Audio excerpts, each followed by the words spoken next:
Me? I was disgusted. In shock, really. I felt like Mother Nature was hazing me into a sorority I wanted no part of. Welcome to womanhood! By the way, we don't really talk about this, so if you can just keep it to yourself, that'd be great. I was angry.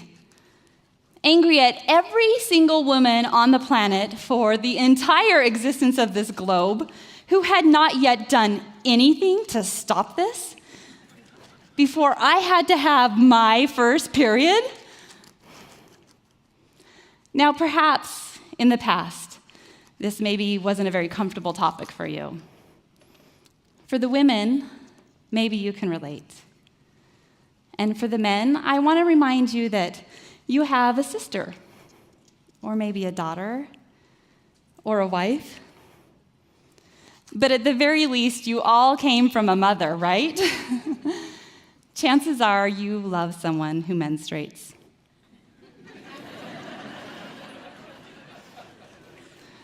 After my first period, I just took a cue from everyone around me and just kept it to myself. All the symptoms and the questions, even though half the population was likely experiencing the very same thing, I just went with the flow. Of course, I'd heard the occasional sitcom references to her time of the month or PMS. There was a more crass version at school and on the bus of she's on the rag or don't be a rag. And we've all heard euphemisms, have we not? Aunt Flo's in town. The Crimson Tide. The painters are in. Of course, I think my favorite is Shark Week. I don't really mind these euphemisms, but they did very little to educate or to normalize such a prevalent process for me. And for 25 years, I hid all evidence of my period like it was a crime scene. But that changed for me when I took my first trip to Haiti. In Haiti, I worked in mobile medical clinics, and in 4 days' time, we saw 320 women, and every single one had either a urinary tract infection or a yeast infection. These very painful infections they had waited weeks or months to see a doctor for. And this scene is repeated week after week in Haiti. Now, grappling with trying to understand why these infections were so rampant, I learned that the women of Haiti have little access to feminine supplies. That they would use cut-up rags or a maxi pad for several days. And this was what was contributing to their infections. You know, it had never occurred to me before what other women were doing for their periods. You know, we were all just so busy keeping this to ourselves that nobody was really talking about it. Nobody was talking about the fact that there are women who don't have access to feminine supplies. It had never occurred to me. And then, as if to add an exclamation point to the epiphany I was having in Haiti, I had an unexpected period. And I would have been fine had I packed those ever-essential items that every woman traveler should pack. But I didn't. And I was able to experience the panic of not being able to find supplies and the shame of not being able to take care of my own body. And humiliation when I bled through on my clothing. And relief, finally, when I was in an airport where I could buy supplies. 2 days, 2 short days, I experienced what hundreds of millions of women on our planet experience every month. Month after month, decade after decade, an average of 3,500 days in a woman's lifetime. I came back very different. And I immediately started working in a nonprofit that makes reusable feminine hygiene kits for women and girls in developing countries. And because the cloth items in the kit are colorful, they can be washed and hung to dry using the sanitizing power of the sun. It was through my work in this organization that I learned so much about the state of menstruation around the world. I learned that women will resourcefully resort to using items like bits of their mattress pad, or corn husks, even a rock to manage their flow. And some girls who don't have anything will sit on a cardboard mat and wait out what they call their week of shame.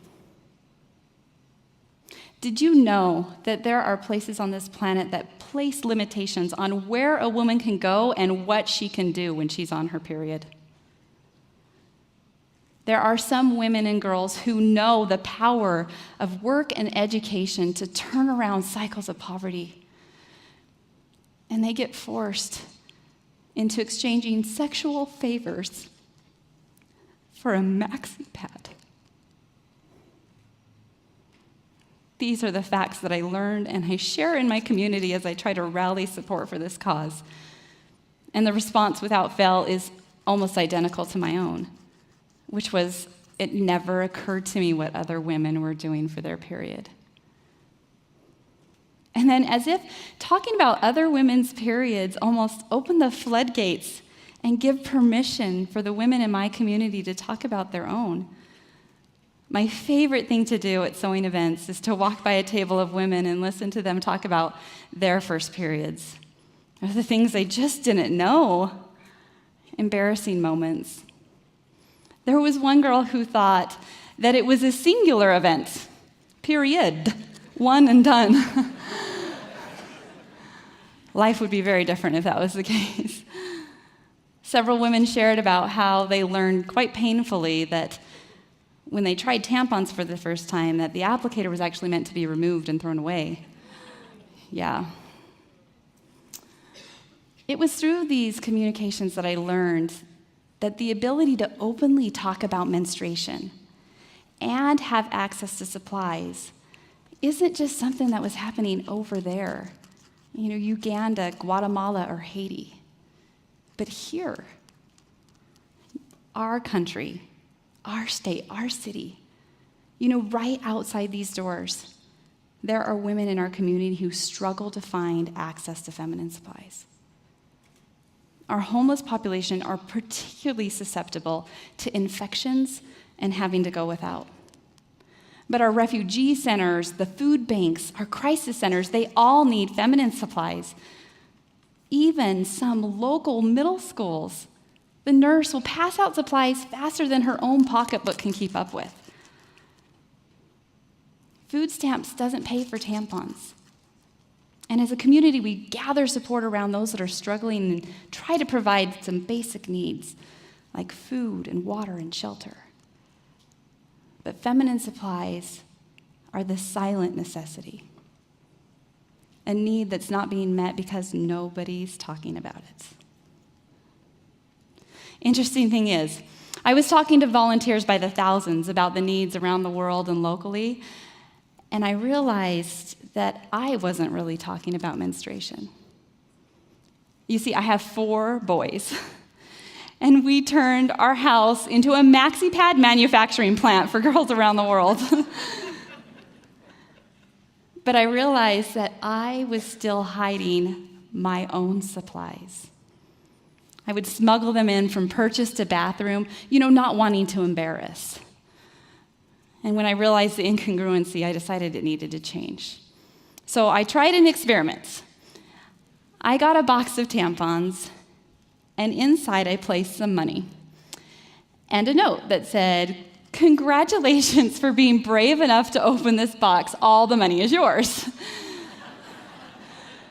I took my box and I put it in the middle of my kitchen island and waited. Nobody touched it for 3 weeks. Finally, when I went out of town, Dad, who was in on the deal, pressured the boys. "Open the box." My 12-year-old didn't really know, what is this about? And when his older brothers let him in on it, he left the room. He wasn't going to have anything to do with that. Finally, after much pressure, my 9-year-old, with his quick, ninja-like reflexes, opened the box and then ran into the other room before the contents could have any effect over him. My 15-year-old peeked in the box and then pocketed the money for his efforts. This experiment wasn't just for my boys. It was for me. I wasn't doing myself or them any favors by hiding the very biological process that helped create their lives. And so now I no longer hide my products, my symptoms, my period. There is a cost to the shame and silence in which we surround menstruation.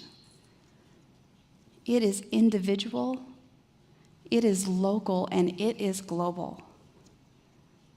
The costs range from the energy and effort it took for me to hide for 25 years to the girl in Middletown, America, who lives with dad and is too embarrassed to ask him to buy her some supplies, so she goes to her school nurse instead.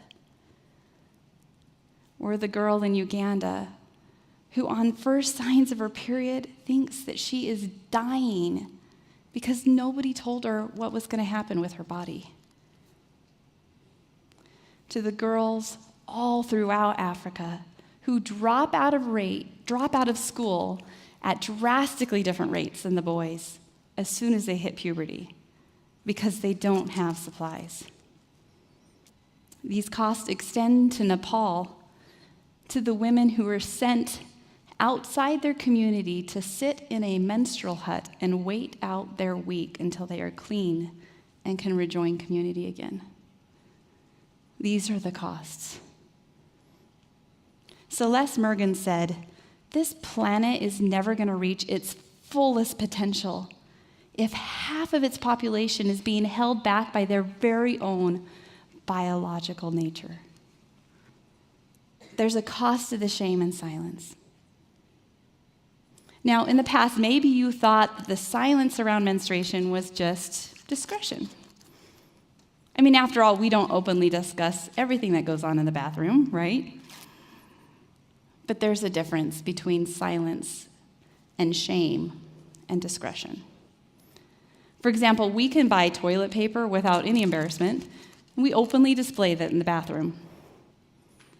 But people are really humiliated to buy feminine supplies, especially if it's a male checker, and we tuck those away so nobody gets to see those.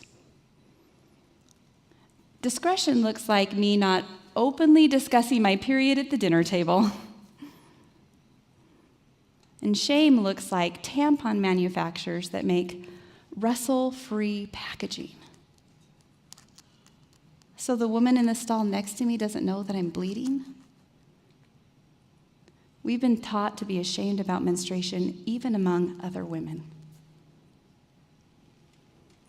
There is a global effort taking place to end the stigma behind the period, and it takes on many different forms. It looks like a woman from England who ran a marathon while freely bleeding without any products, or an American artist who designs pictures using her captured menstrual blood. I think they're beautiful. Now, to some, these things might seem like extremes, but I want to remind you that on the other end of that pendulum is the woman who walks to her village freely bleeding without products, not out of choice, but out of necessity. And that woman in Nepal who dies alone in her menstrual hut from exposure.